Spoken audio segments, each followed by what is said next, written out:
In this video I'm going to be taking apart the Wallas 1300 paraffin heater. This is the unit I currently have in my boat, but it is not operational due to many years worth of gunk and soot build-up. So we're going to take it apart and service the item as well as replacing the PCB. The unit itself is an incredibly simple unit. You don't need that many tools. I have a adjustable spanner, a flathead screwdriver and a Phillips screwdriver. You may need something smaller if you do intend on taking the PCB out, although this isn't really recommended for this purpose. At the extreme base of the unit there is a nut and washer. It's ideal to take that out first. And then we're able to move on and take off the side plates. I'm just going to be placing all the bits and pieces conveniently to one side so I don't lose them. I will show how the PCB can be rewired at a point in the future as well, so if there's any other servicing items that do need to be done, the walkthrough will be relatively simple. So this section I'm going to speed up because it is ultimately removing screws, and then we can get to the inside of the unit.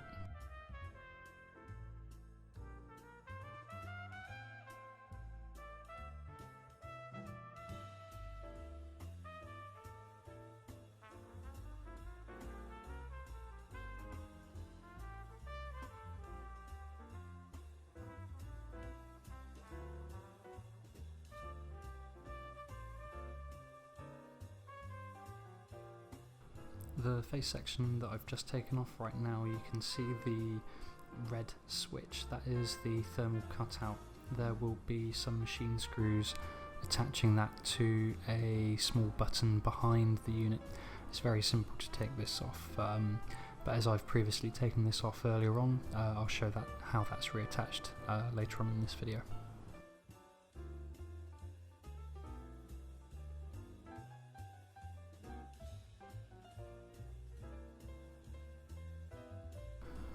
When removing the front plate, that you have to be careful. There is a switch and two small machine screws which keep it all in together. The front switch has a small retainer which can just be rotated off, and then the machine screws attached to the back of the PCB just there.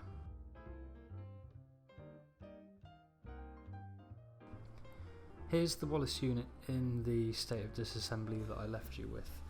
Just to show slightly clearer, this is the thermal cutoff switch for when if the unit overheats, you're able to reset it by pressing that red button. That's held in with the machine screws, which I don't currently have shown on screen right now, but it's very easy to take off and take on, and it should sit just there. So we end up taking apart this unit. The construction is a very modular layout, and it is actually quite easy to take apart the whole unit within the space of a few minutes. That being said, the tolerances for rebuilding the unit can be an absolute pain in the arse, so if you don't have something set in right, it can become quite difficult. This ducting here is very fragile, so be careful when removing and installing, as it can and probably will get caught on the sharp edges of that blower unit, and replacement costs aren't too friendly to deal with either. Speaking of replacement costs, I did inquire with one of the UK distributors about the cost for a new inlet fan, and we're looking at about £500. The entire unit is about £800 as a whole. So we've managed to remove all the other components pretty easily, and we're now getting to the point where you can see the burner, the inlet fan, combustion chamber and the ducting. That connects to the heat exchange just up there, and the blower fan is able to pass cold air through, and that transforms it into hot air which blows it into the cabin. It's a relatively interesting and good way that it's done, but the unit itself can be a bit problematic, but I believe the few Wallas owners know of the pitfalls that you get with this. So now we're going to take apart the burner unit, and we shall be able to go in and service the items. I'm now removing the ducting which goes into the bottom of the combustion chamber. That's held together with a small flathead screw on a clamp, and we can just move that out of the way and leave everything easier to access. At the bottom of the burner we have a couple of nuts. I know a few people may find it easier to use socket sets, but I only had a small adjustable spanner to hand, but that is more than suitable for this. It just takes a little bit longer in terms of taking things down and rebuilding things back up. There's two nuts and washers on the bottom of the burner. Sorry, correction, there's three nuts. One nut's holding the wiring loom at the base, but you can see that just shortly. The item that I'm now going to remove is the thermal sensor. That detects if the unit ends up overheating. When I originally took apart this unit, I seen that the thermal detector was covered in a lot of soot and carbon, so I just ended up cleaning that with, I believe it was rubbing alcohol and just a cloth, and that was able to bring the unit back up to a decent condition. I mean, it is within the burner itself, so it's expected to get some carbon deposits on it at some point. We're now getting to the nut which retains the wiring. Again, it's very simple to move. If you've got a socket set, it'll be absolutely fantastic, but again, just because it's an adjustable spanner, I don't have the socket set available to hand at this particular moment in time.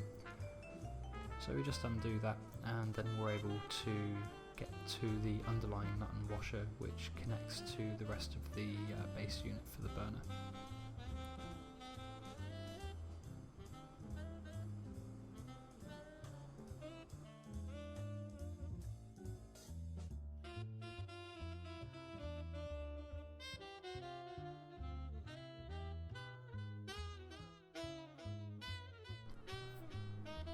Now we're getting to the point where we're able to get into the last remaining nut and washer which connects the base unit.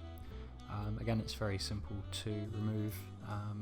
The base of the burner unit may need a little bit of easing to get out, as it's packed in fairly tight, but it's generally not too difficult to remove. Here it looks a little bit easier, but when I first removed it, it took a little bit more effort. And we're now able to see within the unit itself. The base of the burner I cleaned off as well. There was some slight carbon buildup, but again it was relatively easy to remove. We have the bottom of the burner. I can't remember the name of that component just there, and we're able to see all the other bits and pieces that go into making this. So we have the positive and negative terminal for the glow coil. These are held in by small spade connectors, so when removing these, be pretty careful. These spade connectors can be quite fragile. Apologies for it being out of view.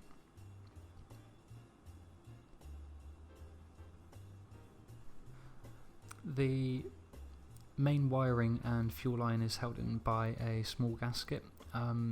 Be careful when adjusting this, as the copper can be quite fragile.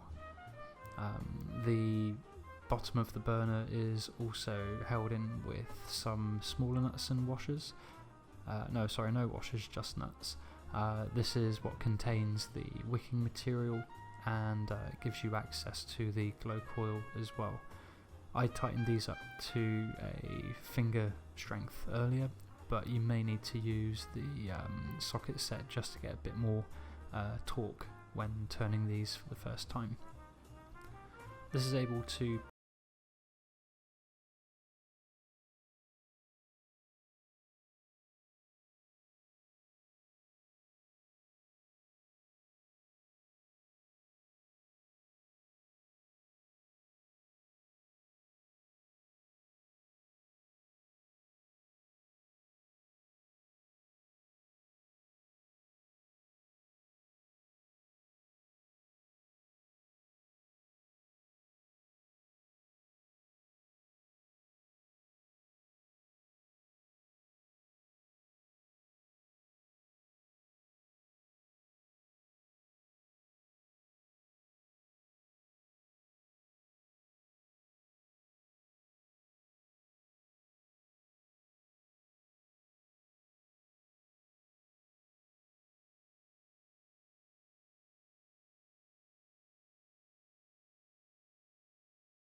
positive and negative terminals.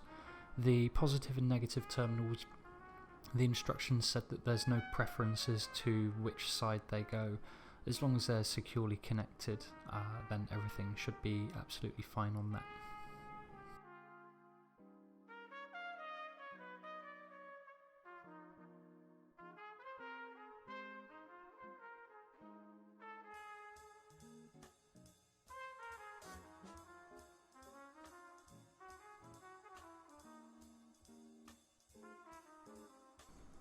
Again, remembering to be careful when reattaching these spade connectors, as they can be pretty sensitive. When attaching the base of the burner, it's a tight fit, but everything will get round there, and it may need some gentle pushing to get back into place completely, but the edges should remain relatively flush with the actual entire burner unit as a whole. As you can see here, I'm just rotating around to try and find the best fit that doesn't cut the cables or get in the way of the operation of the rest of the unit.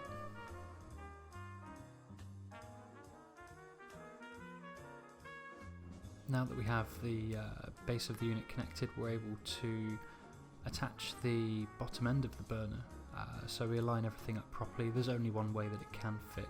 We just need to be careful of the fuel and wiring going in, and just make sure that the drip tray, the drip line is unobstructed at the bottom. And again, this is very similar to the disassembly procedure, just in reverse, so we'll speed up this section just for ease of viewing. And now we're retaining the original wiring, so we place that on and attach the nut on top of that, and just ensure that that's relatively tight and doesn't allow any form of movement, as we'll be reconnecting the PCB very shortly to the unit. And I'll include a very quick diagram if anyone is interested in how the unit is connected. But here we're just going to attach it to the main power bus. We can see the positive and negative terminal, not perfectly in focus, but it is indicated with a plus and negative symbol there. I almost forgot to reattach the thermal unit on the side there, so we just reattach that and ensure that that unit is secure and firmly located within its original position.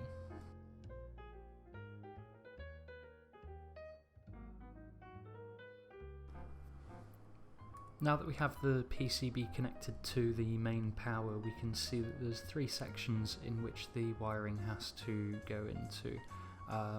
Relative to where the power is going in, we have a row of 4, a row of 2, and another row of 4. The top row is the unit that controls both fans. The bottom row is the unit that controls the fuel, and the middle row of 2 is, I believe, the thermal cutout unit just there. They're very easy to reattach. There's only really sort of one way that they can reconnect. That being said, if you are uncareful with part of the reassembly, a new printed circuit board can cost a couple of £100 to replace. We're now reattaching the ducting onto the bottom of the burner. Again, reverse procedure. We just ensure that that is as far in as it can physically possibly go, and we retighten that with the Phillips head screwdriver.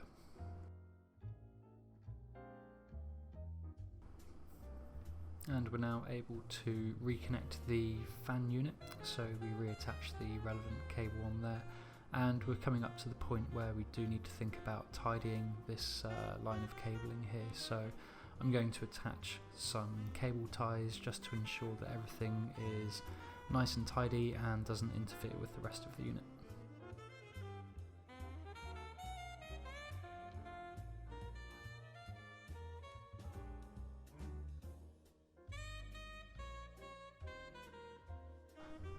We're now coming up to the point where we're able to start reassembling the housing onto the actual burner unit itself. So what we're doing is ensuring that the fuel drip feed is lining up with the line to connect to the fuel container.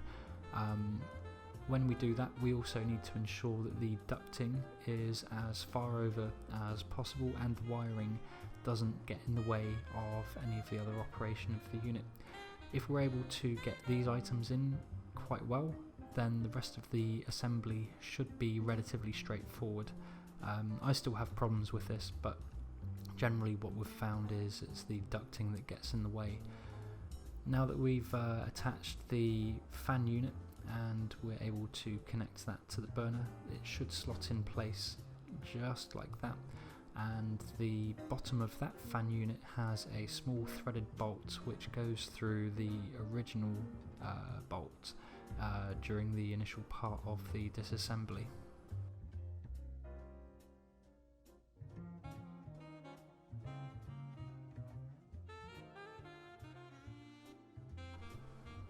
Now that we've got the burner and fan unit connected, we're able to pop on the heat exchange and the inlet fan, just being careful that the sharp corners don't tear away at the ducting on the side there, and that is how that unit should sit in place. And this is generally how the unit is looking when it comes to the original point of disassembly. It's just a case of reattaching the housing on the sides and then popping on the face plates. The most difficult aspect of getting everything on this is the housing has some very small grooves that everything has to line up by millimetre perfect. If it doesn't line up, then the unit will not assemble properly, and you'll have a bad time in trying to get everything going together. One of the major problems that I had when reassembling this unit was just trying to get everything to line up perfectly, and it turned out it was the ducting at the very bottom of the burner chamber that didn't allow me to do the rest of the unit properly. So we're just going to speed up this process here. Again, it's relatively straightforward. It's making sure everything lines up together and just putting the screws in and securing everything in place. The one part of this reassembly that I didn't show was the reattaching of the thermal cutout to the unit itself, but again it's a relatively straightforward and simple process.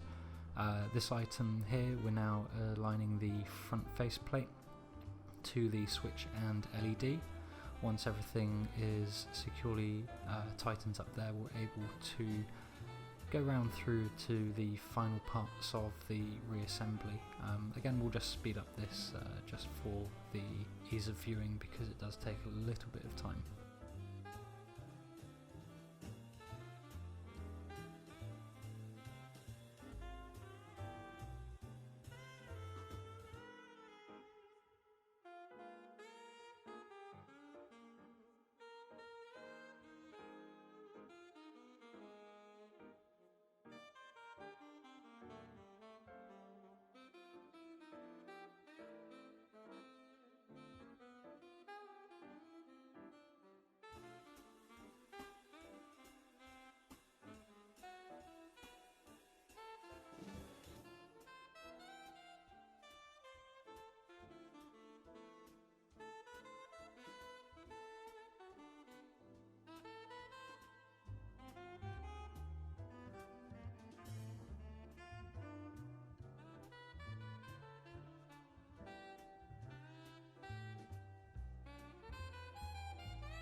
And that brings us to the end of the servicing of the Wallas 1300 paraffin heater. I believe this is relatively interchangeable with the 1800 or any other Wallas Kerosene based unit. It's not as straightforward as it looks. It can take a little time, but if you have patience and preparation, you're able to undertake this job relatively well.